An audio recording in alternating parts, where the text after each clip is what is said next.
I am about to give you a high-speed tour through the concrete jungles and coastal ghost towns that locals love to hate, counting down the 10 worst towns in Great Britain where the reality is less royal wedding and more survival of the fittest. Welcome back to UK Uncovered.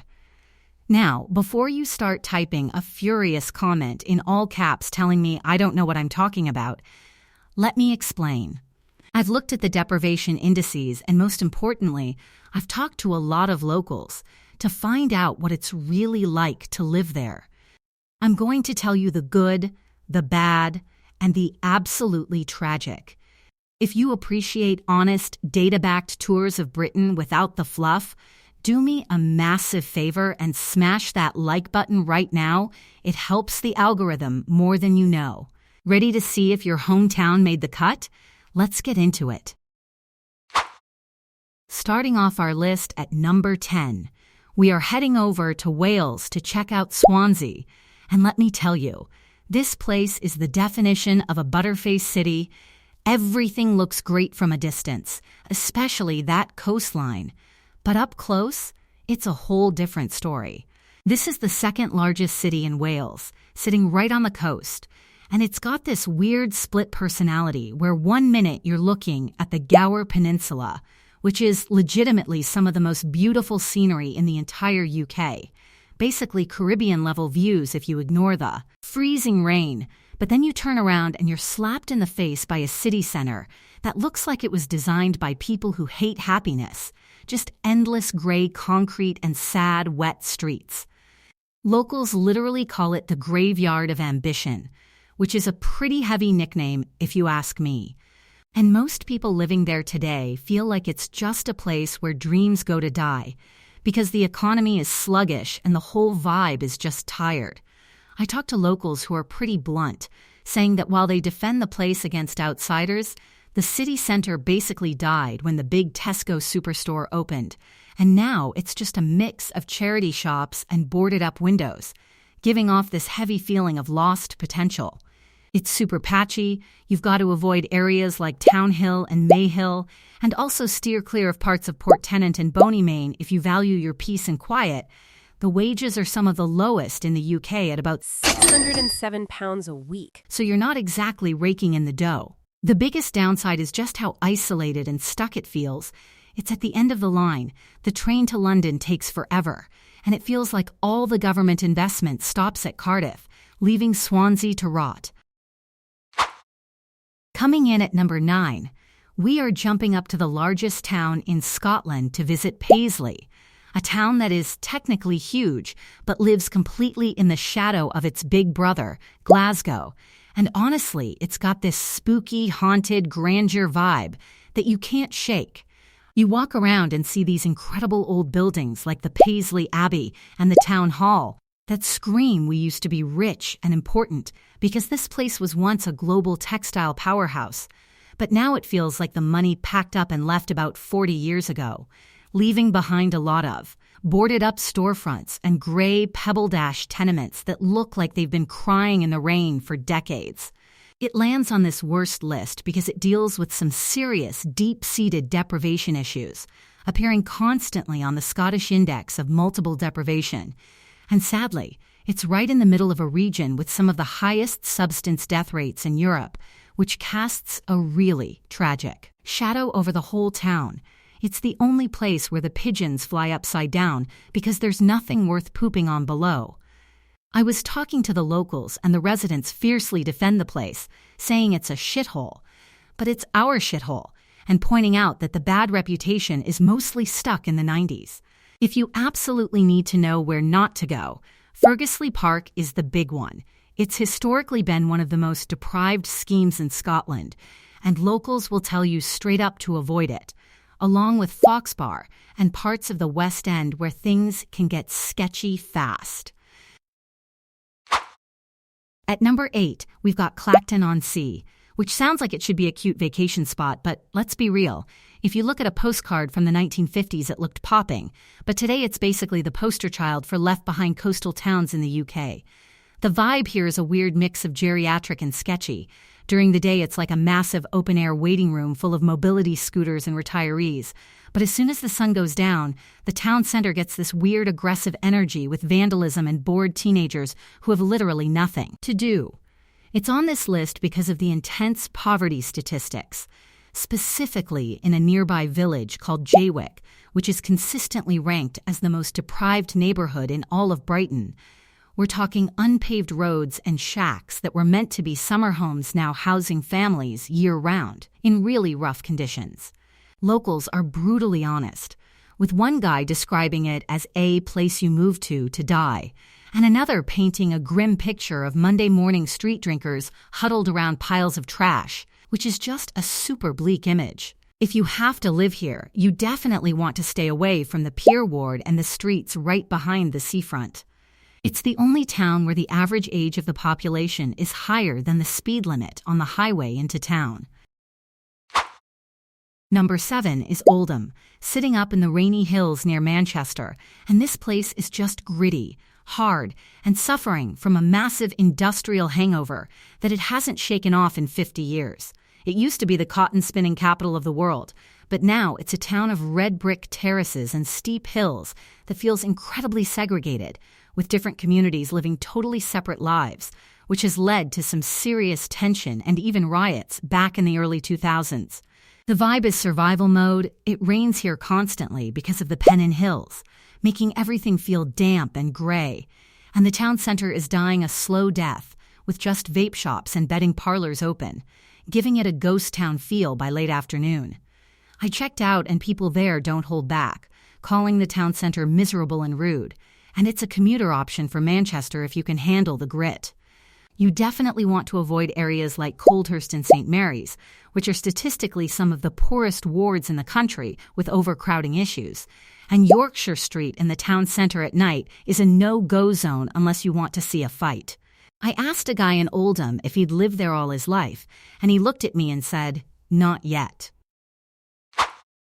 Sliding in at number 6 is Middlesbrough, or Borough as the locals call it, and this place is the real deal industrial north, smokestacks, chemical plants, and a skyline that looks like the set of Blade Runner. It's a town built on steel and hard work, but since the industry's collapsed, it's been struggling hard with high crime rates, low life expectancy, and a feeling that the government down south has completely forgotten it exists. It's on the list because the crime stats are alarming. It consistently has some of the highest rates of burglary and violent crime per capita in the country, and you see the poverty right there on the street with boarded-up houses. Locals admit it's a shithole, but say it's their shithole, warning newcomers to stay away from the TS1 postcode in the center. You got to avoid Grangetown and South Bank at all costs. Living next to massive chemical works means the air quality isn't great, and the landscape is harsh, industrial, and unforgiving. Halfway through at number 5 is Slough, and thanks to The Office, the whole world knows this place is basically the capital of boredom and beige office blocks. The vibe is purely functional. It's a massive industrial and commercial hub right on the edge of London, home to huge companies and the Mars bar factory. But it has absolutely no soul. It's a concrete jungle of roundabouts, trading estates, and traffic jams. Nobody feels like they live in Slough. They just exist there between shifts or commute through it, making the town center feel transient and devoid of any real community spirit or culture. It ranks as one of the worst because it is consistently voted one of the most miserable places to live in the UK, scoring terrible marks for aesthetics, culture, and general satisfaction. It's not a war zone. It's just aggressively ugly and depressing. Locals call it the toilet of Berkshire and share stories about how even the people who work there choose to live in nearby Windsor instead, avoid Chalvey, and the area around the train station at night is full of aggressive begging. And the best thing to come out of Slough is the M4 highway to London. Number 4 is the Vegas of the North, Blackpool. And man, this place is a trip. It's the most famous seaside resort in the UK with the tower and the lights. But behind that neon glitz, it's hiding some of the darkest poverty in the entire country. The vibe is manic and desperate. In the summer, it's loud, smells like donuts and vinegar, and is full of bachelor parties. But in the winter, The wind whips off the Irish Sea and the whole town feels desolate and abandoned. It's on this list because it has shocking statistics for life expectancy, substance addiction, and alcohol-related deaths, basically serving as a dumping ground for vulnerable people who move to the coast thinking they can get a fresh start and end up falling through the cracks. Locals are weary and constantly tell visitors don't look behind the promenade, because just 2 streets back from the fun, you've got crumbling B&Bs used as temporary housing and some really rough living conditions. You definitely want to avoid Central Drive and the streets around the Golden Mile because it's a war zone of substance and transient tenants. Into the top 3, we have Bradford in West Yorkshire.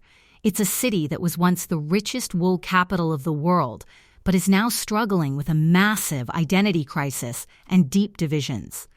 The vibe here is chaotic and tense. The driving is legendary for being absolutely insane, like Mad Max with hatchbacks, and while the Victorian architecture is stunning, it's all blackened by soot and neglect. It makes the list because of high crime rates, segregation between communities, and a general feeling of lawlessness on the roads that terrifies outsiders. Locals call it Bradistan and complain about cultural clashes. It's the only place where a red traffic light is considered a suggestion, and the sidewalk is just another lane. The runner-up at number 2 is Peterborough. Peterborough recently lost its title of worst place to live in a poll, and residents were devastated because it was the only thing they'd won in years. It's a cathedral city that got bloated into a concrete sprawl during the 60s and 70s, and honestly, the vibe here is just aggressive boredom. It's consistently voted one of the worst places to live because it feels hollow. The town center is a ghost town after 6 p.m., filled with aggressive beggars and people looking for trouble, and the whole place just lacks a heart. It's a commuter town where everyone seems miserable because they spend their lives on a train to London, and there's a real lack of culture or anything interesting to do. Locals describe it as a dump and a cultural vacuum, complaining endlessly about the state of the Millfield area and the chuggers who harass you on the street. Avoid Millfield and Lincoln Road, which locals call Little Eastern Europe, as well as the Paston Estate. It's just despair. It feels like a trap where people move for cheap rent and then realize they have to spend their weekends in Peterborough. And here we are, the undisputed number 1, the heavyweight champion of grimness, Luton. The vibe is claustrophobic and volatile. This place is home to an airport, a Vauxhall van factory, and a burning sense of resentment, frequently topping every worst town list because it is just overwhelmingly ugly and tense. The town is dominated by a massive shopping mall that looks like a fortress, and areas like Berry Park are intense, congested, and feel like a totally different country with chaotic traffic and noise. It scores badly on everything: high crime, extreme ugliness, social segregation, and it has been a hotbed for political extremism on both sides, making the atmosphere super edgy. Locals basically say escape if you can, calling the town center a no-go zone, and talking about the Luton Limpa, the walk you do to avoid eye contact with the weirdos. You definitely want to avoid the Marsh Farm estate that has a historic reputation for violence that hasn't fully gone away. The major catch is the identity crisis. It's a dormitory town that hates itself, a car park for London with a postcode, and a place that feels like an industrial accident people are forced to live in. End Luton with joke. A man walks into a travel agent and says, "I want to go somewhere dark, miserable, and dangerous." And the agent says, "Luton is only 10 on the train." And the man says, "I said dangerous, not suicidal." There you have it, mates. The top 10 worst towns in Great Britain. These towns aren't bad because the people are evil. They are bad because of economics, bad planning, and neglect. If you live in one of these places and I've been too harsh or not harsh enough, let me know in the comments. I read them all. Don't forget to like the video if you enjoyed the honesty, and subscribe to UK Uncovered for more deep dives into the real Britain. Until next time, keep your kettle boiled and your chin up. Cheers!